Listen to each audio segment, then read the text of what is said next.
जंगल में बारिश का मौसम शुरू हो चुका था। टूटी चिड़िया कहती है, मैं क्या करूं, 2 दिन से मुसलसल बारिश हो रही है, घर में सारा सामान भी खत्म हो चुका है, मैं काम पर भी नहीं जा सकती, अब मैं क्या करूं और अपने बच्चों को कैसे खाना खिलाऊं। तो इस तेज बारिश में कुछ मदद मांगने के लिए कबूतर के घर जाती है और दरवाजे पर दस्तक देती है और कहती है, कबूतर भाई मेरे बच्चे भूखे, मेहरबानी करके मेरी मदद करो, कुछ खाना दे दो। तो कबूतर कहता है, तुम जानती हो मेरी पिज्जा की दुकान पिछले 2 दिन से बारिश की वजह से बंद है, मैं खुद परेशान, बुखार भी है, मैं तुम्हें क्या दे सकता हूँ, हाँ इतना कर सकता हूँ, तुम्हें कुछ पिज्जा देता हूँ, तुम वो जाकर बीच आओ और उन पैसों में से तुम कुछ पैसे रख लेना और खाना अपने घर ले जाना। टूटी चिड़िया मजबूर थी और वो उसकी पेशकश को कबूल कर लेती है। टूटी चिड़िया कबूतर से पिज्जा लेती है और बेचने निकल पड़ती है। वो जोर जोर से आवाज लगाती है, पिज्जा ले लो, गर्म गर्म पिज्जा ले लो। इतने में कालू कौवा अपने घर बैठा होता है,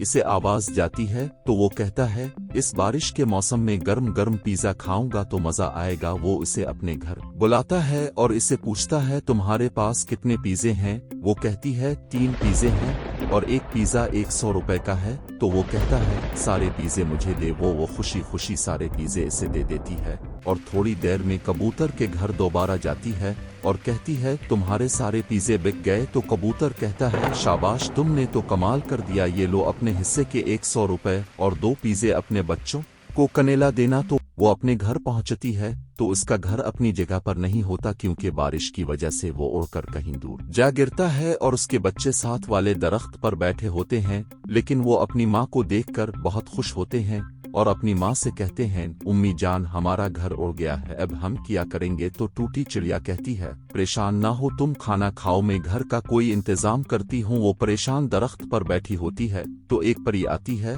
और कहती है, क्यों परेशान हो। वो सारी कहानी सुनाती है तो वो परी अपनी जादुई ताकत से उनके लिए एक घर बनाती है और कहती है, ये घर कभी भी नहीं टूटेगा क्योंकि ये जादुई ताकत से बना हुआ है। टूटी चिड़िया और उसके बच्चे बहुत खुश होते हैं और हंसी खुशी इस घर में अपनी जिंदगी गुजारना शुरू करते हैं। मजीद इस तरह की वीडियोस देखने के लिए हमारे चैनल को सब्सक्राइब करें। वीडियो अच्छी लगी हो तो लाइक करें।